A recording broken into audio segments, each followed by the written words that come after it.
Hustle hard like animals, knocking down another dose, chasing all the dollars, so my mama gon' be settled. Damien Dollar want more, Damien Diamond solving more. Vision clear, we rack 'em up, make 'em real intangibles. Intangibles Podcast, presented by BZN, the home for basketball content. Hello, good morning, good afternoon, good evening, whatever time you're watching this. Welcome back to the Intangibles Podcast. And I'm Matt. I'm Pio. Sevs. Bill in the house. And The Byron in gising the sa lagay na house. yan, Bagong gising sa lagay na yan, ha? and tawag dito, we are blessed enough to have another episode, and we'll have another episode this coming week dahil today, December 3, nanalo ang Lasal. Takting pilyan. Takting pilyan. Nanalo ang Lasal, pre. Ilang points yun? 22. 22 22 points. Big. Pero una, namin kayo guys, ha? Byron's not here. So, hindi pa kayo makakatikim galing sa kanya. If ang hihintayin nyo episode is yung magpe-praise siya, today is not the day. Today is not the day. Kayo. Pero manood pa rin kayo though, kasi as much as, we're gonna be honest, ito siguro, pag wala siya, ito yung pinaka-unbiased analysis na magagawa namin. Pag wala siya. Wala kayong makikita mga, extra. So, pero, nag-usap naman kami ni Byron, mag-film pa daw kami, pero hindi pa namin alam kung anong araw yun, tsaka kung kailan. Pero gusto rin niyang maglabas din, di ba? Siyempre, nanalo si Hayop eh. Maglalabas siya ng grasya. Oo, nanalo si Hayop. Maglalabas siya Wala ng tayong magagawa dyan. Grabe yun. Pero, first of all, I wanna say, for the past few weeks, thank you sa support na binibigay niyo sa amin. We really appreciate it, no? Yung support na binigay niyo for the past few weeks is, well, wala pa si Sevs at saka ni Phil nun, is what we've been working for the past 2 years. So, Yeah. Yeah. So Actually, sa labas, guys, baka isipin nyo konti lang or whatever yung mga nagagawa nyo. Pero sobrang na-appreciate namin yun kasi sobrang tagal namin pinaghihirapan yun. And we're very aware na itong game 2 na lang at saka yung game 3 on Wednesday na lang yung magagawa naming episode specifically towards yung mga parang recent events ng UAAP. Pero I hope that you guys still continue to support us when it comes to our other content. Because we really appreciate the support babalik and pa kami ng interaction. NBA. Babalik pa kami ulit ng Babalik pa NBA. kami ng Siyempre NBA. guys, di naman pwedeng puro UAAP lang pag-usapan namin dito. Marami kami pwedeng At gustong saka, pag-usapan din. We have lined up PBA players, diba? We have Sure. that too. Of course. O nga pala guys, if you haven't watched yet the episode, please go to our channel, watch the LA Tenorio episode. LA Tenorio episode. It was a good interview. We really appreciate you, Kuya. And welcome back sa kanya din, no? Welcome back sa kanya din. He's Nakita been ko. back today. They won today. So, saktong-sakto today. pala yung paglabas ng episode na yun. NSD. Yes. So, Yeah, they won today. ayun. Well, thank you for your support. I hope you continue to supporting us. Good or bad comments, good or bad support, na-appreciate pa rin namin yan. Basta support na lang. Real. Ilagay nyo lang. All are Appreciate. welcome. All are welcome. Minsan lang kami makakuha ng comment.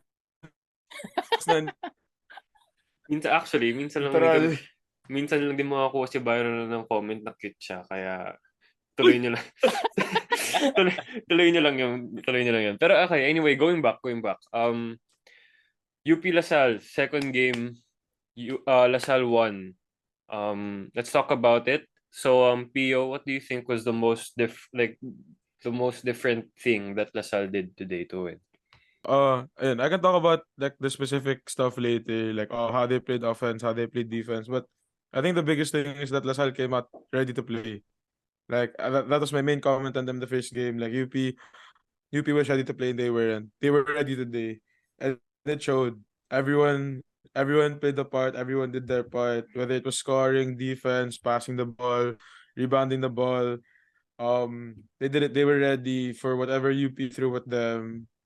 Ayun din, like pinakita talaga nila who they are. They proved why they were the best team in the second round. Kung bakit sila nag 9-game win streak. all of that stuff. So yeah. Okay. For me, I feel like the biggest difference was the energy that they brought into that game. Iba yung gigil na nawala sa kanila nung first game dun lumabas.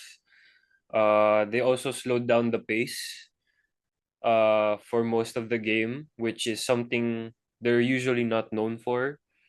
Pero I guess that helped them on their end kasi nga nagawa nila yung mga bagay na really UP was, I don't know, but I don't know the facts of this, but if it looked like UP wasn't prepared for that type of play coming from LaSalle.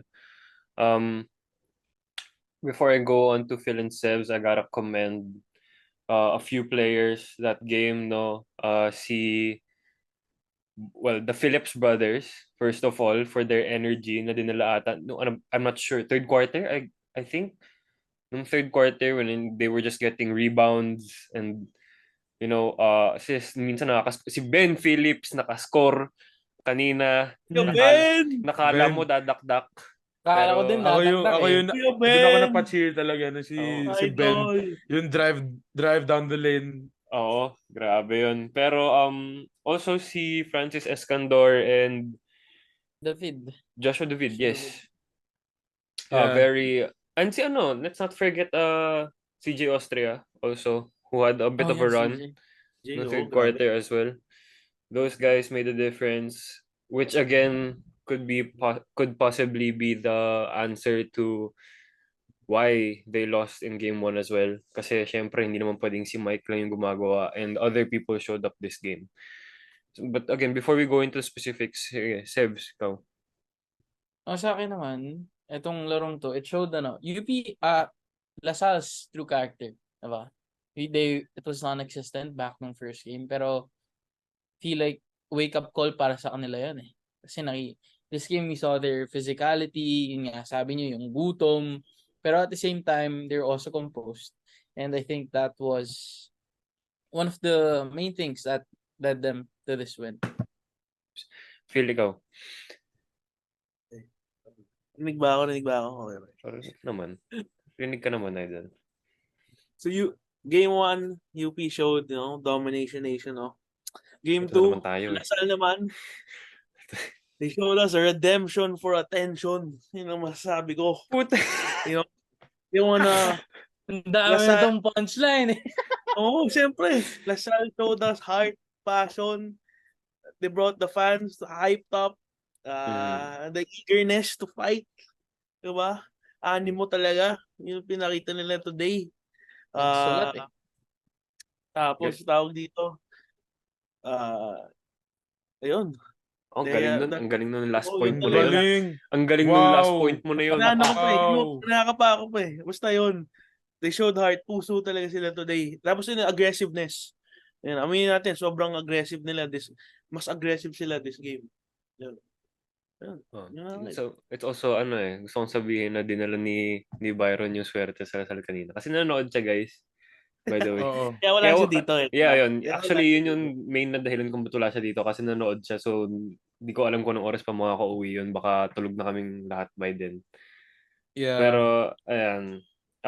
They also wanted to say, because wala sila dito, si Sams, yung pinaka main insight daw niya is the tweeners were big. Yun nga, kasi sinabi ko kanina, si Escandor, Austria, and David. As well as yung si Byron, ang sabi niya, yung effectiveness ni Evanelli really showed. Since nung na-foul out siya last game 1, hindi man foul out, foul trouble siya nung game 1, hindi niya na masyado napakita yung effectiveness niya. Pero a while ago, he wasn't shooting well. Yung scoring nga ni Evanelli kanina, hindi as effective. Pero it showed... He did everything else though. Yeah, his effectiveness showed in everything else. Floor general. Let me look at the stats real quick. He got 12 boards, 10 12 assists, boards, 10 assists, 5 steals. 5 steals, a block, and only 1 turnover. Only 1 turnover. He only had 4 points, pero his effectiveness was more than that. He only had gave the 4 team points. sense of direction eh. True. Oo. He only had 4 points, but he was plus 20. Like that's effectiveness right there. Grabe, plus 20 with 4 God, points. plus 20. Pero, You know, ayun, that's a point guard right there. you know what ano? You know what a stat I wish people measured? Pero siguro medyo mahirap siya i-track. Intangibles. Yung, Hindi, hindi. Kung ilang points yung, ano yun? How Was much points you were responsible for. able to impact. Meron yan sa Yeah, 2K. you were responsible. Sa 2K din. Man. ang tawag doon. Ang tawag doon. Yun nga, points TRF. responsible. Points Ah, responsible for talaga. Literal yun yung ibig sabihin. Yeah, Yun yung PRF, tawag. tama. Points responsible for. Like, to be honest, if I hope they start measuring that stat for everyone to really appreciate yung brilliance ni Evan Ali this game. Alright. Sevs, ikaw, on a player standpoint, what do you wanna say? Like, sino yung pinaka-effective? Sa akin, for me, big factor talaga yung offensive rebounds eh. We mentioned it Yeah. kanina, Tama yun. yung si Mike Phillips, saka yung kapatid niya, maraming na-generate, mas sabi nga ni Coach Gold nung post-game interview, they were more aggressive. They were winning the 50-50s, ganon. And yeah, Ikaw, Phil, sino nung pinaka-player ang pinaka-inidolize mo kanina sa laro nila? Ako, nagulat lang ako. I am proud, no? Na Kuya nilagay Ben. nila si Kuya. I'm proud na nilagay nila si Kuya Ben. Ha? I'm proud, no? Tuwang-tuwa ako nilagay nila si Kuya Ben. You know, Ben Phillips brings that parang he gave a spark even for a few minutes. he was pesky on the court. Yan. I like that term. Yun. Hirap si DF kay Ben kahit ang layo ng nila. Height difference, no? Yung lang yun. Tapos, offensive rebounds. Talaga, Lasal dominated that. Gulat ako. Mike Phillips, man, you're glue stick. Kung ano man nasa kamay mo. Grabe. Lahat ng rebounds nakuha mo talaga. Kaya, believe ako sa'yo. Yeah. Kaya yun talaga. Offensive rebounds. Tapos yung mga, I think the bench players stepped up today. You have to admit that. For sure. The tweeners, Yeah. They played the role. They gave points. They gave defense, offense, everything. Kaya yun. That's for me. Actually, since I forgot to say this last time, no? Kaya si Byron kasi sinabi sa last episode na na parang dapat kaya ni KQ yung mga yan, 'di ba? Yung mga bumabantay sa kanya. Pero Tama. I wanna reiterate a point Pio said last time na parang KQ is a parang perimeter in type player. Outside in. Exactly. Right. Outside Para lang maintindihan. Perimeter, as in perimeter, guys. Perimeter to papuntang basket type player. Although he can work it he can work the ball in the post. He did it before in high school. Pero at the college level, his effectivity showed when he plays from the outside going in. And dahil sinabi ni Byron yung parang kaya mo naman ngayon. Kanina, every time KQ posts up, not even taking one dribble, double team comes. Oo. Outside, tuwing mag-dribble siya, cut off, tapik sa ilalim, di makadribble na maayos. So, Byron, okay, I'm gonna talk to you about this. KQ was 3 of 17 from the field a while ago. 0 of 8 from 3. 4 turnovers. Although good aspects at the other parts of his game. But you have to admit that the defensive strategy for that works. It literally works. Shutdown talaga eh. To stop his offense, stop his offense, not the other dun things. sa viewer na isa, nako-moment. Tapos napaalala kami. Nung finals nung Phil Oil, UP did the same scheme. Putting a smaller guy in Kevin That went Timbao. over our Bad game head, din by siya the way. nun. That went over our head, by the way. Bad game din siya ulit nun. Pero, to talk about the players of LaSalle, I think it's like a gross understatement. The whole team talaga today. Like, Phil wanted to talk about LaSalle's bench. They destroyed UP's bench today, 47-24. Tama. Everyone came into to do their role. Pio, wait lang. Pio, wait lang. Wait lang. Wait lang. Guys, pasensya na guys sa mga nanonood. Sobrang sama ng internet ko today. Sama ng araw na to, Mukhang si Tio para rin sa masama rin atin. yung internet. Oo nga. You were saying Tio. Sorry. Yeah. To talk about the defense na of Lasal, it really was a team effort. Me and Sevs were talking about it before we started recording. Like, what did they do differently from last game? Iba yung ano nila, their pressure defense, backcourt pa lang kapag inaakit ng UP yung bola, iba. The way they played the zone today was really well. Alam naman ng mga nanonood na I'm such a fan of zone defense. Kanina, aliw talaga ako dun sa 1-3-1 nila tsaka sa matchup zone nila. It really worked considering na it's LeBron Lopez is a big matchup factor for La Salle. Like, they really cannot guard him one-on-one. Pero nung nag 1-3-1 sila tsaka matchup zone, dun yung nakita. And it showed. The first quarter, they played 2-3. The score was 24-27 lamang UP. When they changed their defense, they held UP to 11 points in the rest of the quarters each. UP scored 11 points in all three in the second to fourth quarter. So that showed their defense. It showed their poise. If I were to make an early pick right now for Finals MVP, if LaSalle would win, Mike Phillips talaga. Easily. Like, he's playing his best basketball. Alala ko na I told everyone he was the best player in college basketball today. That may not be true anymore, but definitely he's the best player. He's definitely right now he's the best player for In the LaSalle. series. Oh. In this series, he's the best player. He's doing things we don't expect him to do nga. Like, we don't know him for scoring, hustle player si Mike. Yet he scores in the finals. Iba siya. We talked about the in-between players. Grabe si Joshua David, Francis Escandor. They shot both 4 threes today, which is big for LaSalle. Sorry, doon lang pala. My Yun na bad. ba yun? Inaabakala namin magtutuloy ka pa eh. Oo eh. Pero okay, Sorry. anyway. Also, hindi nag-start si KQ kanina. Oo nga. Oo, I think that was a good move. I I think think that was a good move. okay. I think so too. Actually, nabigla ako Maybe doon na not hindi siya play nag-start. Policarpio kasi medyo bad start. Maybe not Policarpio, maybe Joshua David or even Raven Cortez. But I think it was good. It was good. Kailangan nila ng someone off the bench talaga eh. Pero at the same time, gumanda lang din naman yung laro nila. Pumasok na si KQ eh. Tama. Flow, di ba?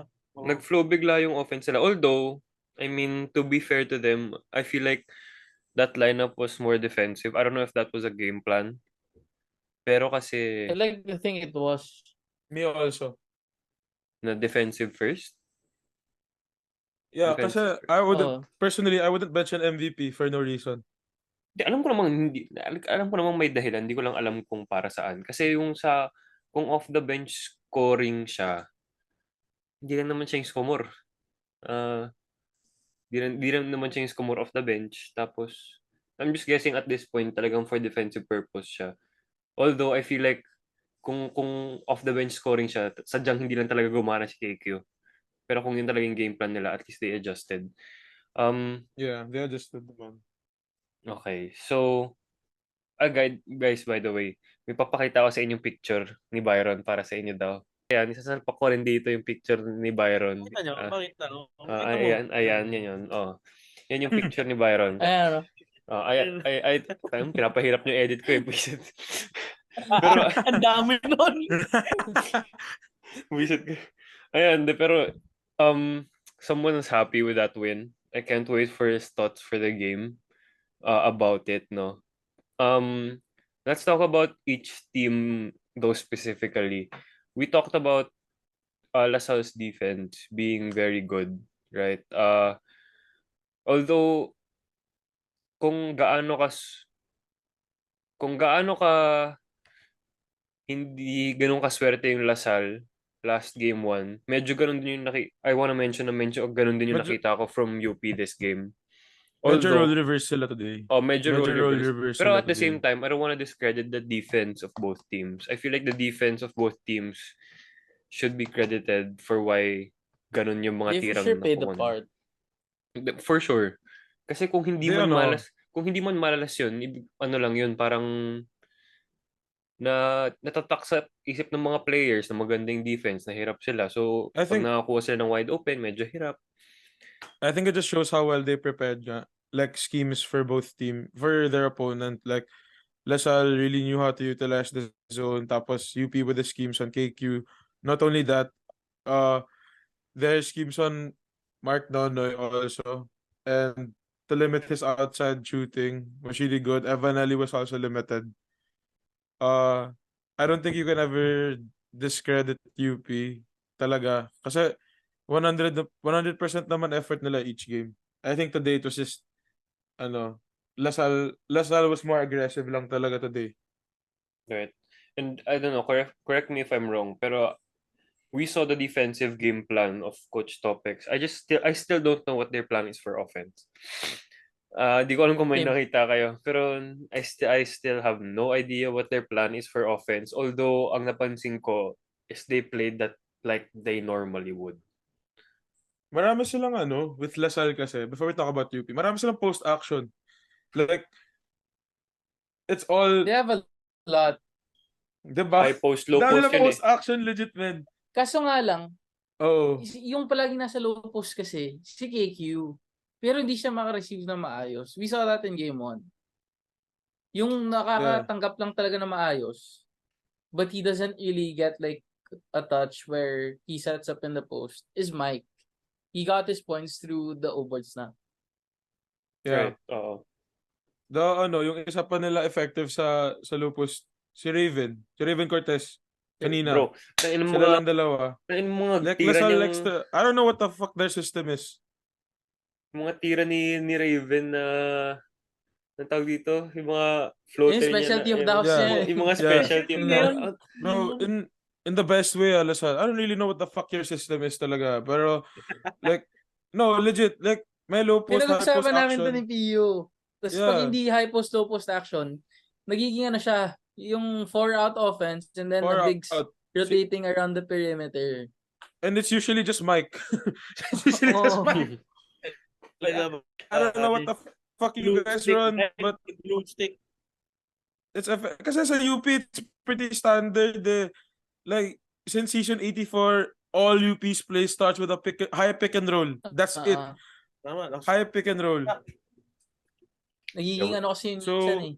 Whoever offense, dribble drive offense, whoever offense. Actually, oh, Yeah, whoever offense. Pero it will all start high pick and roll for UP. Right. De, tsaka Okay. yung sa Lasal din kasi. Wala. I think that was- Yung they have one action. Ito yung pinaka-frequent na nakikita ko sa kanila. Yung, bale parang horn space siya. Pero, instead of going through the picks, they pass it to the wing. And then they have an action with the guy at elbow. Yeah. Yung isa cut, yung isa handoff. Pero wala rin nangyayari dun sa action na yun. For Lasal. But yun Your nga thoughts on Lasal? nakakompare ko si Coach Topics kay Monty Williams eh. Asa kalbo. Yeah, As a kalbo, tsaka alam mo yung siya yung type ng player na parang coach's player ba? He Oo, players there's the coach. Ay, culture, players coach? Tangik. Players coach. Players- Coaches player. coach Players coach. player coach pala na alam mo yung he can rally the troops like he did with the Suns before. 'Di ba?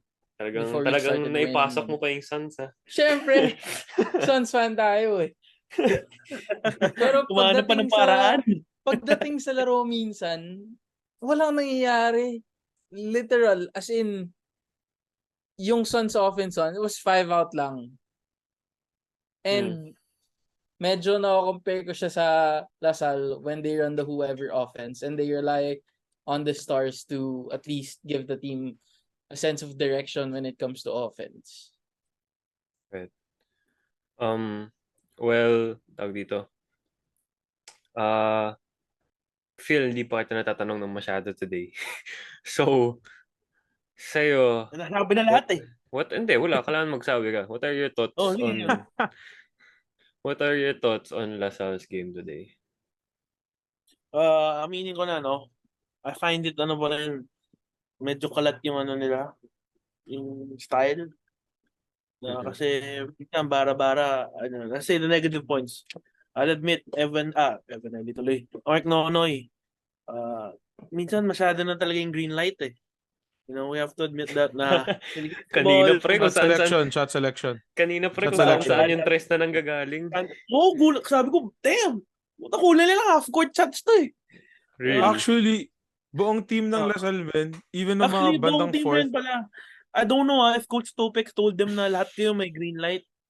I think so. Yeah. Sabi ni Joshua David nung post-game, just shoot, just keep shooting. So I guess, Ayun, Pero na. I think, like, shot selection, like, yeah, like, dude, medyo malalayo talaga yung iba. Like, talaga. I'm not Tapos, doubting your talent, but like, damn. Hindi, yun nga yung problema ko ngayon kay Nonoy. Ginawa niya talagang shoot yung Shooting, mentality, yeah. shoot eh. Yeah, shoot Ang and Yun shoot. mo naman nung UST time niya. mga Ang silaksak dami siya yung slasher siya eh. yun ang I want Nonoy. Gusto ko balik yung ganun niya. But he's too reliant on his jump shot now. Na nawawala yung effectiveness niya. Yun para sa akin, Sal, no? Nonoy game 3, please, composure tayo, Nonoy. Tayo excited. Nakita niyo yung interview niya, no? Ni kay Coach Alden Ayo. Comment niya kay... He's gonna play unconscious.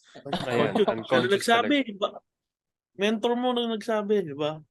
So, yun. Yan, yun yung observation ko. Kasi nasabi na, yeah. Okay, sige. Let's move on to UP. UP, for the first time this season, nakita ako natalo ng ganun.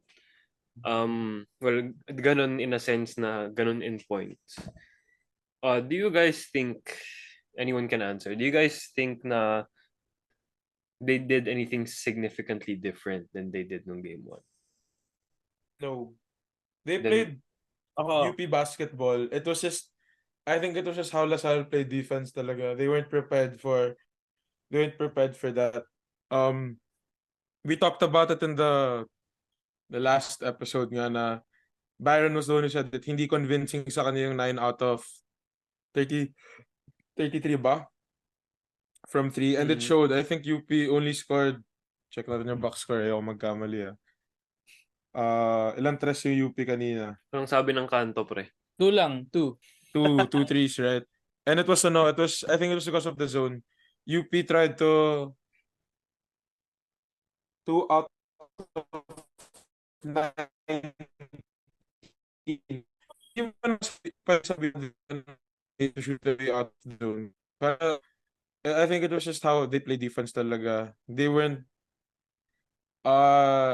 ready for this version of Lasal. Nothing really much changed from their from their game plan. I think also si Francis Lopez, he was sick today daw. Ayaw namang anuhin yun. He had a bad shooting night. Harold Alarcon also, who are like main keys in their offense.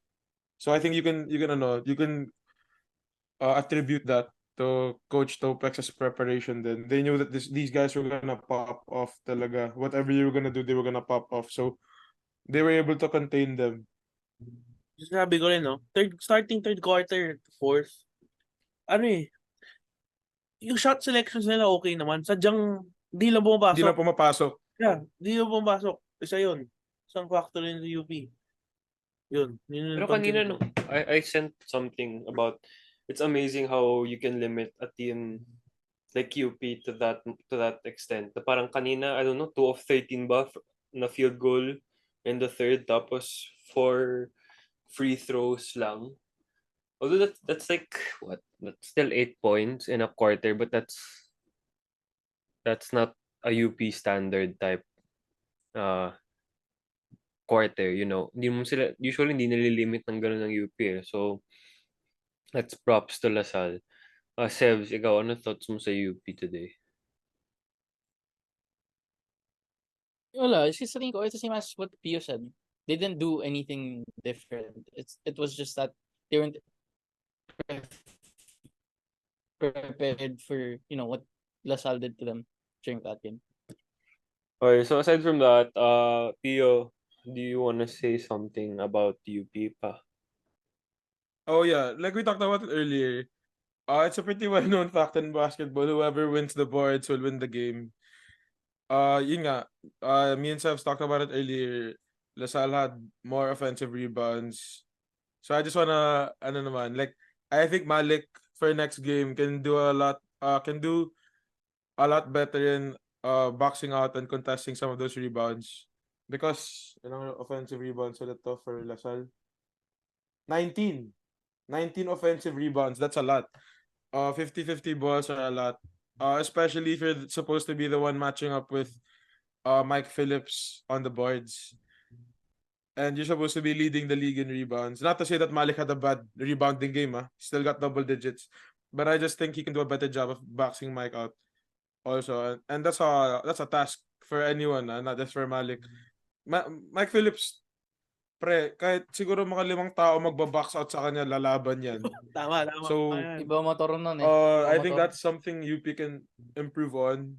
Also, like, I think they should, like spread the floor better, knowing that Lasal really plays zone. Whatever iteration of a zone 2-3, 1-3-1 matchup zone.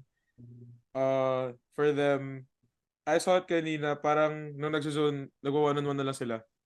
And that's not what makes UP good. What makes UP good is how the team Plays as a plays team. their game. Yeah. Plays as a team, like on offense. Like, even if they're all great individually, that's not how it's gonna win them the game. Yun nga, Right. it showed. They were outscored 3 quarters. 3 quarters, they only scored 11 points in each of those quarters, while Lasal was scoring 20. They got Add outscored. ko lang kay Malik, Add ko lang kay Malik. Siguro for me, I think he should prepare his body for game 3.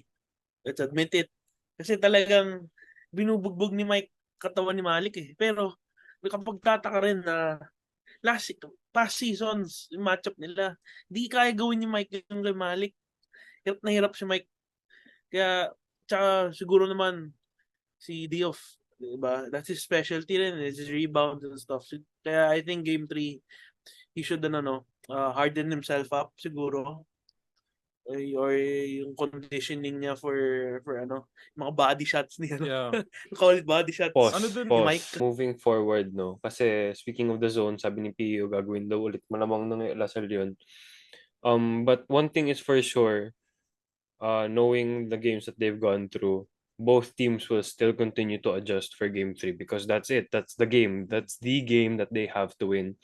Do or die Wednesday. That will bring just the maximum effort coming from both teams. So, okay. Pio, I'm gonna ask you one by one. Pio, Yes. what do you think will each team adjust or if they will adjust?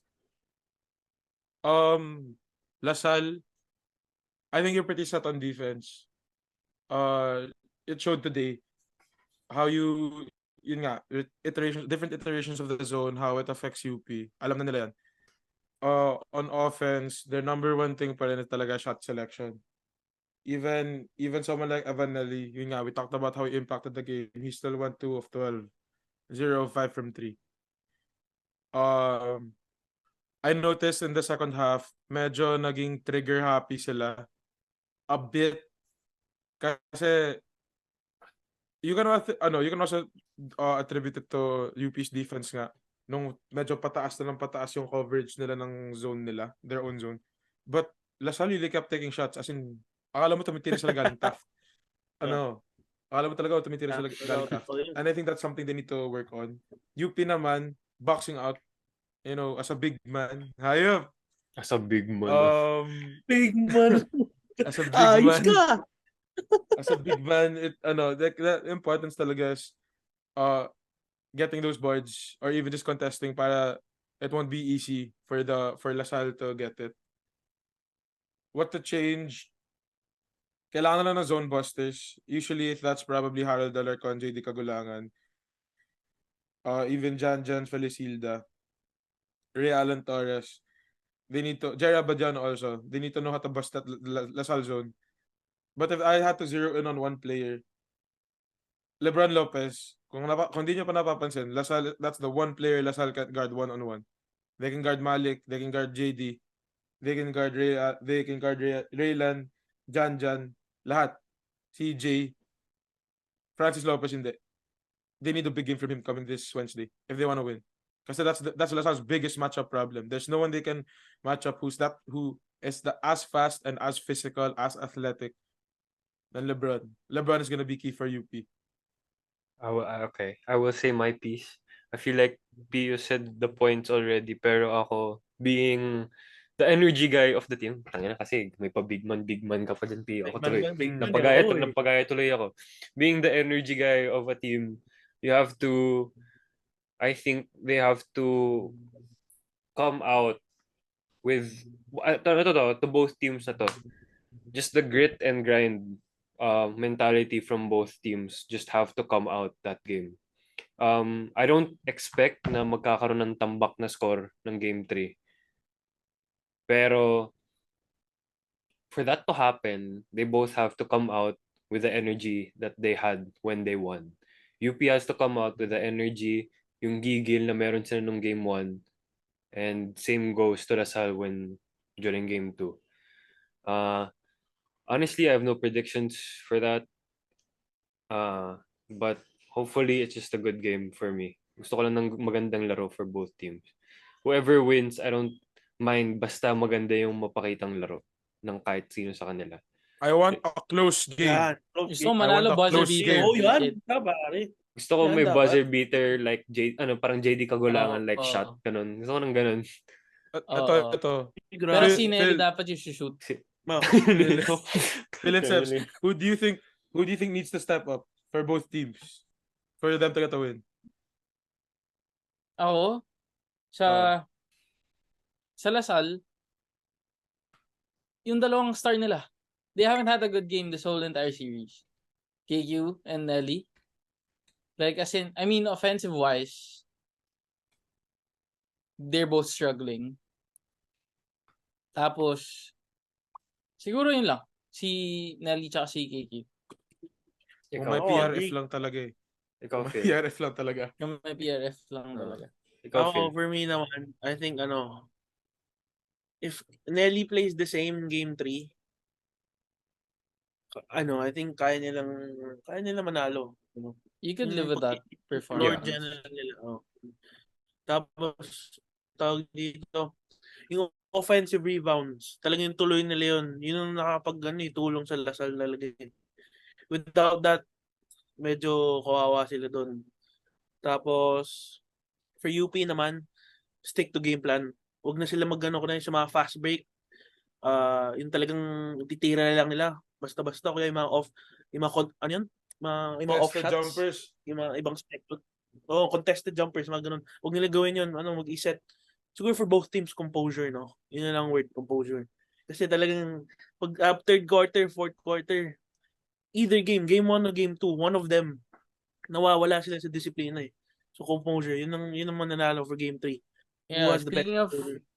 speaking of offensive rebounds, kailangan malesen ng UP yung offensive rebounds ng Lasal. Kaya nga sabi ni Pio na Malik and all the other big men need to know how to box out. Kasi first game, they were able to beat Lasal in their own game, which is run and gun. This game, with the offensive rebounds that Lasal got, they couldn't run at all. And it gave Lasal more second chance points, which were really significant in that, blowout win. Right. Especially being na UP siya, diba? The best team in transition. Tama. Right.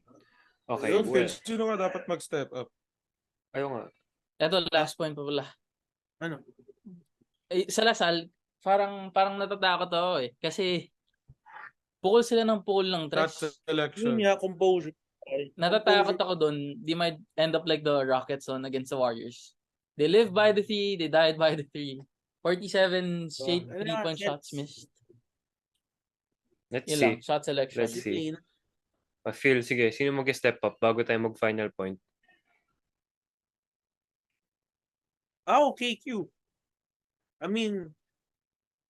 Game 3 na eh. Siya pa MVP. So, kailangan talaga all out na niya. Outside, tapos yung mga shot selection niya, his rebounding, his dribbles yan. Kailangan niya composure talaga. Yun talaga yung word na sasabihin ko, composure.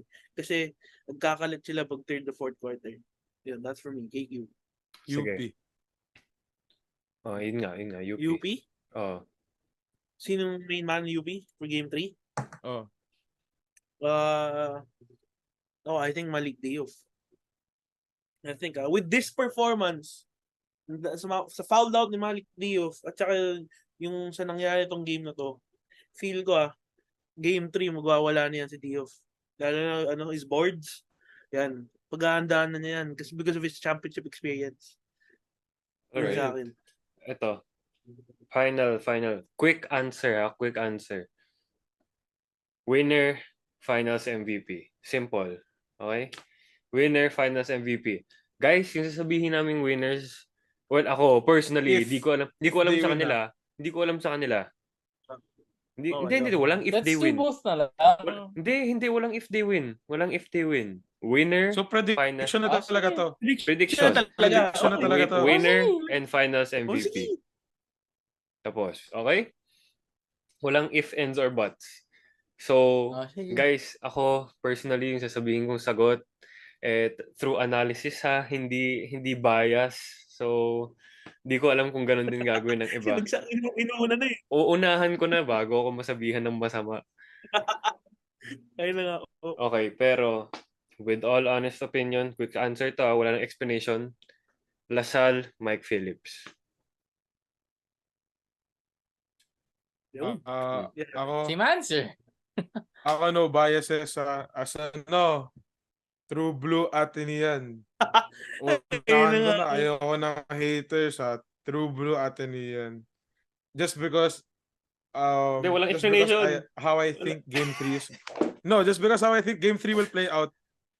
UP Harold Alarcon. Okay. But I want Lasal to win. Ano yun? Ano No, yun? my mind says UP. But my heart. Grabe no. Pero UP Hindi, ako. Harold Alarcon. Sige. UP Harold Okay. Alarcon. Phil. Ako, hindi lang. Ano? Kasi, Dulay mo na. ako, Lasal, giving homage to our fellow Atenean, Waki Manuel. What 40 the points. fuck? Joke lang. Lasal. Lasal Mike Phillips. Okay. Okay. No bias, pero sa tingin ko, mananalo tong team ko. Mananalo talaga. Sorry guys. Mananalo. MVP that game, kung sila Phillips, ako Nelly. Win by points? Win by 5. Wow. Wow. May betting pa. Sa mga nag-1x bet dyan. Tingnan natin. Mga nag-1x bet dyan. Ayan. Si Phil. Sponsor Hindi, joke lang. Gusto ko na ulitin I think UP will win.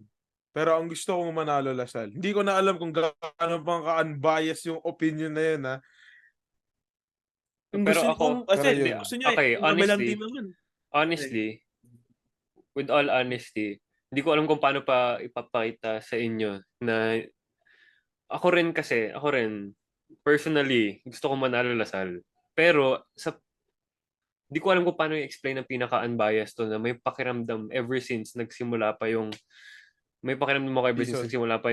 yung season na mananalo Lasal eh. So, I'm sticking with that gut feeling. So, I'm Lasal ako. Feeling ko talaga. Lasal Mike Phillips. Okay, pero anyway, that's it for our round 2. Game 2. Who think will win game 3? Yes, and finals MVP. Gayahin nyo. What do you guys think about the game? We want to hear your Put down your analysis. thoughts. Analysis, game 3 winner, and the finals MVP. We want to hear it all. All right? And we'll see you guys again on Thursday with another episode for game 3. So, game 3, abangan! 3. We're ready. We have one last job. Para kami one last job. Para kami TNT and NBA on TNT. We have one last day of work. Yan. Tune in Pilipinas live only. Yes. Okay, so shout out UAAP Tambayan. Please like, comment, share, and subscribe. Madali lang mag-subscribe.